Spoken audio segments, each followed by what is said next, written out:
So మనకు ముఖ్యంగా గాలులు అనేవి ఈ రోజు కానీ అలానే వచ్చేసి ఈరోజు సాయంకాలం కానీ మనకు గాలులు అనేవి అంతగా ఉండకపోవచ్చు. కానీ ఈరోజు సాయంకాలం తర్వాత నుంచి గాలుల పరిస్థితి అనేది మెల్లగా మనకు మారే అవకాశాలు కనిపిస్తుంది. విలేజెస్ కానీ టౌన్స్ కానీ కోస్టల్ ఏరియాస్ దగ్గరగా ఉన్న ఏరియాస్లో మనము చాలా జాగ్రత్తగా ఉండాల్సిన అవసరం చాలా ఉందండి. ముఖ్యంగా తమిళనాడుకి మనకు ఆల్మోస్ట్ ఒక 500 కిలోమీటర్స్ దూరంలో ప్రస్తుతానికి కేంద్రీకృతమై బలమైన మేఘాలను దాని యొక్క పశ్చిమ భాగంలో పెట్టుకొని నేరుగా ఆంధ్ర మీదుగా వస్తుంది. సబ్స్క్రైబ్ బటన్ మీద క్లిక్ చేస్తే ఈ ఛానల్కి మీరు సబ్స్క్రైబ్ అవుతారండి. అలానే పక్కనే ఉన్న నోటిఫికేషన్ బెల్ ఐకాన్ని మీరు క్లిక్ చేస్తే ఎప్పటికప్పుడు నా వీడియోస్ మీకు అందుతాయండి. తెలుగు ప్రేక్షకులకు అలానే రైతు సోదరులకు నమస్కారాలు. మొంతా తుఫాన్ యొక్క ప్రభావం తెలుగు రాష్ట్రాల మీదుగా ఉంటుంది కాబట్టి అందరూ ఈ వీడియోని చివరిదాకా చూడండి, ఎక్కడా స్కిప్ అనేది చేయకండి. చాలా ముఖ్యమైన అంశాలు, మొంతా తుఫాన్ యొక్క పూర్తి ప్రభావం, వర్షపాతం ఎక్కడుంటుంది, దాంతోపాటుగా వచ్చేసి ఈదురుగాలు ఎంత మాత్రం మనకు తెలుగు రాష్ట్రాల మీదుగా వీచే అవకాశాలు ఉన్నాయి అన్న దాని గురించి అక్యురేట్ అప్డేట్ని ఈ వీడియోలో నేను మీకు అందిస్తానండి. మొంతా తుఫాన్ యొక్క వాతావరణ పరిస్థితిని చూస్తే ప్రస్తుతానికి మొంతా తుఫాన్ అనేది మనకు బంగాళాఖాతంలో ఏర్పడింది. ఇదేమవుతుందంటే చెన్నైకి ఆల్మోస్ట్ మనకు ఒక 500 కిలోమీటర్స్ దూరంలో ఉంది. అలానే వచ్చేసి వైజాగ్కి ఒక 900 కిలోమీటర్స్ దూరంలో ఉంది. సో 900 కిలోమీటర్స్ టు 500 కిలోమీటర్స్ అంటే ఇంచుమించు చాలా దూరం ఉన్నట్లే. సో దీన్ని కవర్ చేయడానికి ఆల్మోస్ట్ 2 రోజుల సమయం పడుతుంది ఈ యొక్క తుఫాన్కి పైకి రావడానికి. సో మనకు ముఖ్యంగా గాలులు అనేవి ఈ రోజు కానీ అలానే వచ్చేసి ఈరోజు సాయంకాలం కానీ మనకు గాలులు అనేవి అంతగా ఉండకపోవచ్చు. కానీ ఈరోజు సాయంకాలం తర్వాత నుంచి గాలుల పరిస్థితి అనేది మెల్లగా మనకు మారే అవకాశాలు కనిపిస్తుంది. గాలుల వేగం కూడా మనకు బాగా పెరిగే అవకాశాలు కనిపిస్తున్నాయి. ఎందుకంటే తుఫాను మెల్లగా మనకు ఇలా మధ్య కోస్తాంధ్ర జిల్లాల మీదుగా వస్తుంది కాబట్టి మధ్య కోస్తాంధ్రతో పాటుగా ఉత్తర కోస్తాంధ్ర జిల్లాల్లో బాగా గాలులు పెరిగే అవకాశాలు, బాగా మనకు విండ్ స్పీడ్ పెరిగే అవకాశాలు అయితే మనకు 100% కనిపిస్తుంది. సో అందరూ జాగ్రత్తగా వినాల్సింది ఏంటంటే రాగల 24 గంటల్లో మనకు వర్షపాతంలో ఎలాంటి మార్పులు ఉండదు. కొన్ని ప్రాంతాలకు, అది కూడా కోస్తాంధ్ర ఆనుకునే ప్రాంతాల్లో మాత్రమే వర్షాలు అనేవి ఉంటుంది. అది కూడా లైట్ టు మోడరేట్ రెయిన్సే ఉంటుంది. కాబట్టి ఎవరు ప్రస్తుతానికైతే ఎలాంటి బాధపడాల్సిన అవసరం లేదు. కానీ రేపటి నుంచి మనకు పరిస్థితి అనేది బాగా బలంగా మారే అవకాశాలు కనిపిస్తున్నాయి. ఒకసారి మనం చూస్తే మనకి ఇప్పుడు ప్రస్తుతానికి మొంతా తుఫాన్ అనేది ఏర్పడింది. ముఖ్యంగా తమిళనాడుకి మనకు ఆల్మోస్ట్ ఒక 500 కిలోమీటర్స్ దూరంలో ప్రస్తుతానికి కేంద్రీకృతమై బలమైన మేఘాలను దాని యొక్క పశ్చిమ భాగంలో పెట్టుకొని నేరుగా ఆంధ్ర మీదుగా వస్తుంది, ఆంధ్ర వైపుగా వస్తుంది. సో ఆంధ్రాలో మనకు వాతావరణ పరిస్థితి అనేది ఒక రోజులో అంటే ఈ రోజు అర్ధరాత్రి నుంచి మెల్లగా భయంకరంగా మారే అవకాశాలు కనిపిస్తుంది. రేపటికి వచ్చేసి ఏమవుతుందంటే తీవ్ర తుఫాన్ యొక్క ప్రభావం ఉంటుంది. అలానే ఎల్లుండి తెల్లవారుజామున కూడా తీవ్ర తుఫాన్ యొక్క ప్రభావం అనేది ఆంధ్రప్రదేశ్ రాష్ట్రం మీదుగా బాగా కనిపిస్తుంది. సో అందరూ జాగ్రత్తలు తీసుకోవాల్సిన అవసరం చాలా ఉంది. ముఖ్యంగా మధ్య కోస్తాంధ్ర జిల్లా వాసులు, ఉత్తర కోస్తాంధ్ర జిల్లా వాసులు అప్రమత్తంగా ఉండండి, అప్డేట్స్ని ఫాలో అవుతూ ఉండండి. అలానే మనం ఒకసారి రాగల 24 గంటల యొక్క వాతావరణ పరిస్థితి తీసుకుంటే, అంటే ఈ రోజు యొక్క వాతావరణ పరిస్థితిని ఒకసారి గమనిస్తే ఈ రోజు మనకు ఎక్కడెక్కడ వర్షాలు ఉంటుంది అంటే నెల్లూరు, తిరుపతి జిల్లాల్లో బాగా విస్తారంగా వర్షాలు ఉంటుంది. కొన్ని చోట్లలో భారీ వర్షాలు కూడా పడే అవకాశాలు కనిపిస్తుంది. చూసినామంటే నెల్లూరు నగరం కావచ్చు, తిరుపతి నగరం కావచ్చు, తిరుపతి జిల్లా కావచ్చు, నెల్లూరు జిల్లా కావచ్చు, ప్రకాశం జిల్లాలోని కొన్ని దక్షిణ భాగాల్లో మోస్తరు నుంచి భారీ వర్షాలు ఉండే అవకాశాలు అయితే కనిపిస్తుంది. కానీ సముద్రంలో మనం చూసినామంటే అతి భారీ లేదా తీవ్రమైన వర్షాలు సముద్రంలో, కానీ నెల్లూరు, ప్రకాశం అలానే వచ్చేసి తిరుపతి జిల్లాల్లో మాత్రం మోస్తరు నుంచి భారీ వర్షాలు రాగల 24 గంటల్లో కనిపిస్తుంది.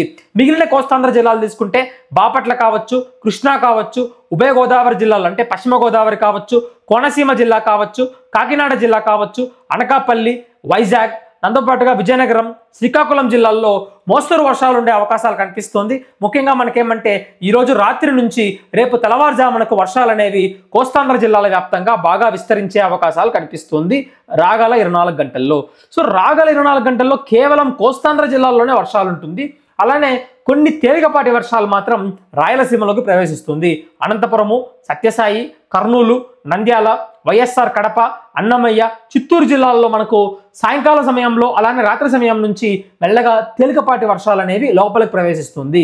దాంతోపాటుగా తూర్పు తెలంగాణ జిల్లాలు, ముఖ్యంగా పల్నాడు జిల్లాను ఆనుకోనుండే ప్రాంతాలు, ఎన్టీఆర్ జిల్లాను ఆనుకోనుండే ప్రాంతాల్లో మాత్రం తేలికపాటి వర్షాలు అనేవి బాగా విస్తరించే అవకాశాలు కూడా 100% కనిపిస్తున్నాయి.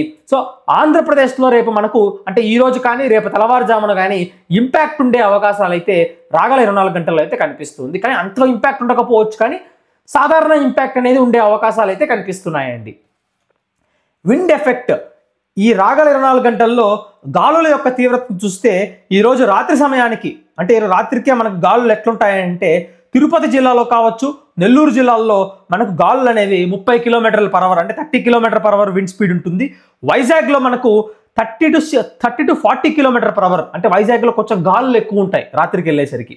దాంతోపాటుగా వచ్చేసి కోస్తాంధ్ర జిల్లాల వ్యాప్తంగా 30 to 40 km/h వరకు గాలులు వీచే అవకాశాలు కనిపిస్తుంది. కాస్తంత వైజాగ్లో ఎక్కువ ఉన్నా కానీ అప్ టు 50 km/h వరకు అంటే వరకు కనిపిస్తున్నా కానీ మిగిలిన ప్రాంతాల్లో వచ్చేసి 30 to 40 km/h వరకే గాలులు ఉండే అవకాశాలు కనిపిస్తుంది. తెలంగాణ కానీ రాయలసీమలో కానీ అంతగా గాలులు ఎక్కువ ఉండే అవకాశాలు అయితే లేవండి. సో ఇప్పుడు తుఫాన్ అనేది ఇక్కడ ఉంది. ఇక్కడ నుంచి మెల్లగా మన వైపు వస్తుంటే ఇక్కడ ఉన్న గాలులన్నీ ఇట్లా లోపలికి వెళ్తుంది. ఇట్లా లోపలికి వెళ్ళడం వల్ల లోపల మనకు గాలుల తీవ్రత అనేది బాగా పెరుగుతుంది. దానికంటే ముఖ్యంగా మనకు వర్షాలు కూడా బాగా పెరుగుతుంది. ఎందుకంటే 27 నుంచి 29 మధ్యలో తీసుకుంటే మనకు గుంటూరు జిల్లా కావచ్చు, బాపట్ల జిల్లా కావచ్చు, దాంతోపాటుగా వచ్చేసి ప్రకాశం జిల్లాలోని ఉత్తర భాగాలు, అంతే ముఖ్యంగా బాపట్ల జిల్లా ఇప్పుడు, దాంతోపాటుగా వచ్చేసి మనకు కృష్ణా జిల్లా కావచ్చు, దాంతోపాటుగా పశ్చిమ గోదావరి జిల్లా, తూర్పు గోదావరి జిల్లా, కోనసీమ జిల్లాతో పాటుగా ఎన్టీఆర్ జిల్లాలో భారీ వర్షాలు, కొన్ని ప్రాంతాల్లో అతి భారీ వర్షాలు కూడా పడే అవకాశాలు అయితే ఈ ప్రాంతంలో కనిపిస్తుంది. మరోవైపున మనకు ఉత్తరాంధ్ర జిల్లాలతో పాటుగా మనకు లోపల ఉన్న భాగాలు అంటే విజయనగరం, శ్రీకాకుళం, పార్వతీపురం, మన్యం, అల్లూరు సీతారామరాజు జిల్లాల్లో కూడా మనకు భారీ వర్షాలు ఉండే అవకాశాలు కనిపిస్తుంది. వైజాగ్లో కూడా మనకు భారీ వర్షాలు ఉంటుంది. అలానే మనకు తూర్పుగోదావరి జిల్లా, పశ్చిమ గోదావరి జిల్లాతో పాటుగా మనకు కాకినాడ జిల్లాల్లో మోస్తరు నుంచి భారీ వర్షాలు ఉండే అవకాశాలు కనిపిస్తున్నాయి. నెల్లూరు జిల్లా కావచ్చు, ప్రకాశం జిల్లాలోని మిగిలిన భాగాలు కావచ్చు, తిరుపతి జిల్లాల్లో మనకు మోస్తరు నుంచి భారీ వర్షాలు, నెల్లూరు జిల్లాలోని కోస్తా ప్రాంతం అంటే మనకు బీచ్ ఉన్న ఏరియాస్లో మాత్రం భారీ నుంచి అతి భారీ వర్షాల వరకు కూడా పడే అవకాశాలు అయితే కనిపిస్తున్నాయి రాగల 24 గంటల్లో. దాంతోపాటుగా వచ్చేసి మనకు తూర్పు తెలంగాణ జిల్లాల్లో కూడా మనకు మంచి వర్షాలు పడే అవకాశాలు కనిపిస్తుంది. ఇది మనకు ఏమంటే టోటల్గా ఈ వర్షపాతం మనకు మ్యాప్లో కనిపిస్తున్నది 27 నుంచి 29కి. నెల్లూరు మాత్రం రేపు మనకు వర్షాలు ఉంటుంది. ఈరోజు తెల్లవారుజామున నుంచి మెల్లగా వర్షాలు మొదలై రేపు తెల్లవారుజామున వరకు వర్షాలు అనేవి నెల్లూరులో ఉంటుంది. సో మిగిలిన ప్రాంతాలు తీసుకుంటే 27 నుంచి 29 అంటే 3 రోజుల వ్యవధి వరకు మనం కవర్ చేస్తున్నాం ఇప్పుడు. కానీ ఇక్కడ చూసినామంటే మనకు మధ్య కోస్తాంధ్ర జిల్లాల్లో వర్షాలు కానీ, వైజాగ్ ప్రాంతంలో వర్షాలు కానీ 28, 29 మనకు ఎక్కువ వర్షాలు ఉంటుంది. అందరూ గుర్తుపెట్టుకోండి. మళ్ళా వచ్చేసి రేపే వర్షాలు మొదలవట్లేదు, ఈ రోజే వర్షాలు మొదలవట్లేదని కాదు. 28, 29 అంటే రేపు, ఎల్లుండి ఈ 2 రోజులు మనకు మధ్య కోస్తాంధ్ర జిల్లాలు కానీ ఉత్తర కోస్తాంధ్ర జిల్లాల్లో తుఫాను వల్ల వర్షాలు ఉంటుంది. దాంతోపాటుగా వచ్చేసి తూర్పు తెలంగాణ జిల్లాల్లో కూడా 29లో కూడా మనకు వర్షాలు ఉంటుంది. అంటే 28, 29 తూర్పు తెలంగాణ జిల్లాల్లో కూడా వర్షాలు ఉంటుంది. కానీ 29 కొంచెం ఎక్కువ వర్షాలు ఉంటుంది తెలంగాణలో. ఎందుకంటే ఆంధ్రాని క్రాస్ అయ్యే లోపలికి వెళ్తుంది కాబట్టి, ఆంధ్ర తర్వాతనే తెలంగాణలోకి వర్షాలు పడతాయి కాబట్టి తూర్పు తెలంగాణ జిల్లాలు అంటే వరంగల్ కావచ్చు, ఖమ్మం కావచ్చు, భద్రాద్రి కొత్తగూడెం జిల్లా కావచ్చు, సూర్యాపేట కావచ్చు, ఇలాంటి ప్రాంతాల్లో ములుగు కావచ్చు, అలానే ఉత్తర ఈశాన్య తెలంగాణ జిల్లాల్లో కూడా 29న మనకు వర్షాలు అనేవి బాగా ఎక్కువ ఉండే సూచనలు కనిపిస్తుంది. హైదరాబాద్లో మనకు మోడరేట్ స్పెల్ ఆఫ్ రెయిన్ఫాల్ ఉంటుంది కానీ భారీ వర్షాలనే ఉండదు. అలానే కర్నూలు కావచ్చు, వైఎస్ఆర్ కడప కావచ్చు, చిత్తూరు కావచ్చు మోడరేట్ రెయిన్ఫాల్ ఉంటుంది. తిరుపతిలో వచ్చేసి మోడరేట్ టు హెవీ ఉంటుంది. మనకు నెల్లూరు లాగానే తిరుపతిలో కూడా మోడరేట్ టు హెవీ ఉంటుంది. అలానే అనంతపురం, సత్యసాయి, దాంతోపాటుగా వచ్చేసి కర్నూలు జిల్లాలోని పశ్చిమ భాగాల్లో తేలికపాటి నుంచి మోస్తరు వర్షాలు మాత్రమే ఉంటుంది, ఎక్కువ వర్షాలనే ఉండదు. సో వర్షపాతం మొత్తం చూసినామంటే మనకు గుంటూరు, ప్రకాశంలోని ఉత్తర భాగాలు, ప్రకాశం జిల్లాలోని ఉత్తర భాగాలు, అలానే వచ్చేసి బాపట్ల జిల్లా, దాంతోపాటుగా వచ్చేసి విజయవాడ ప్రాంతము, దాంతోపాటుగా మనకు పశ్చిమ గోదావరి జిల్లా, కోనసీమ, కాకినాడ జిల్లాల్లో మాత్రం భారీ నుంచి అతి భారీ వర్షాలనే ఉంటుంది. ముఖ్యంగా విజయవాడ సైడ్ మాత్రం కొంచెం అతి భారీ వర్షాలనే ఉండే అవకాశాలు ఈ తుఫాన్ వల్ల కనిపిస్తుంది. అలానే తుఫాన్ యొక్క ట్రాక్ చూసినామనంటే సెంట్రల్గా ఒక ట్రాక్ గీస్తాను నేను, కొంచెం దాన్ని బాగా గమనించండి ట్రాక్ ఎలా ఉంటుంది అనేది. ఇప్పుడు ప్రస్తుతానికైతే ఈ ప్రాంతంలో ఉంది. ఇది ఇలా మనకు సెంట్రల్లో ఇట్లా ట్రావెల్ అయ్యి నేరుగా మనకేమవుతుందంటే కోనసీమ మీదుగా తుఫాను తీరం దాటే అవకాశాలు కనిపిస్తుంది. కోనసీమ కావచ్చు, కాకినాడ, నరసాపురం ఈ బెల్ట్లో మనకు ఈ తుఫాను తీరం దాటుతుంది. సో తుఫాను తీరం దాటేటప్పుడు మనకి ఏమవుతుందంటే పక్కనే సముద్రం ఉంది. సముద్రంలో నుంచి ఒక పీడనం అంటే ఏమవుతుందంటే వాటర్ని సక్ చేస్తుంది.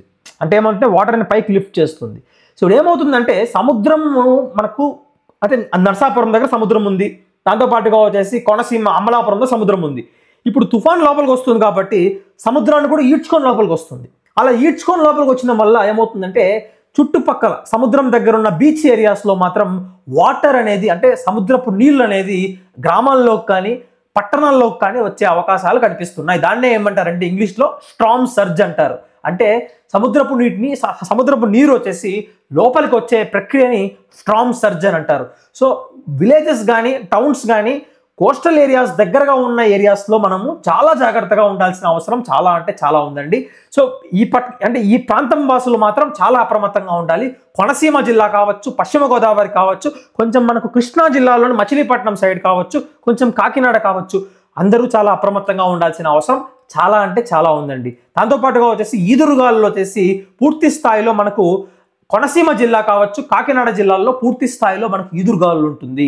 ఆ గాలులు ఎక్కువ ఉంటాయి కాబట్టి జాగ్రత్తలు తీసుకోవడం చాలా ఇంపార్టెంట్ అండి. ఎందుకంటే నేను చూసిన దాని ప్రకారం మ్యాప్స్లో మొత్తం అనలైజ్ చేస్తే మనకు కాకినాడ జిల్లాతో పాటుగా కోనసీమ జిల్లా, తూర్పుగోదావరి జిల్లా అంటే రాజమహేంద్రవరం సైడ్ కానీ, లేకపోతే మనకు పశ్చిమ గోదావరి జిల్లా కావచ్చు, కృష్ణా జిల్లాలోని విజయవాడ ప్రాంతం కావచ్చు, గాలులు అనేవి అప్ టు 100 km/h ఉంటుంది. కోనసీమ, కాకినాడ జిల్లాలో మాత్రం 120 km/h వరకు కూడా ఈదురుగాలులు వీచే అవకాశాలు కనిపిస్తుంది. వైజాగ్లో మనకు 70 to 80 km/h వరకు గాలులు ఉంటుంది. సో ఎక్కువ ఉండకపోవచ్చు కానీ గాలులనే ఉంటుంది డెఫినెట్గా. సో ఇది అండి మొత్తం మీద మనకు వాతావరణ అప్డేట్. దాంతోపాటుగా వచ్చేసి ఈరోజు ఇచ్చిన అప్డేట్ని కూడా ముఖ్యమంత్రి గారు వచ్చేసి నా అప్డేట్ని షేర్ చేయడం కూడా జరిగింది సోషల్ మీడియాలో. సో మొత్తం మీద మనకి ఏంటంటే ఇప్పుడు అప్డేట్ అనేది క్లియర్గా నేను అందజేస్తున్నాను అందరికీ. సో క్లియర్ కట్ అప్డేట్స్ అనేది ఇస్తున్నాను. దాంతోపాటుగా వచ్చేసి రాగల రోజుల్లో వర్షపాతం ఎలా ఉంటుందన్న దాని గురించి, ఈ తుఫాన్ గురించి పూర్తిగా కవర్ చేశాను.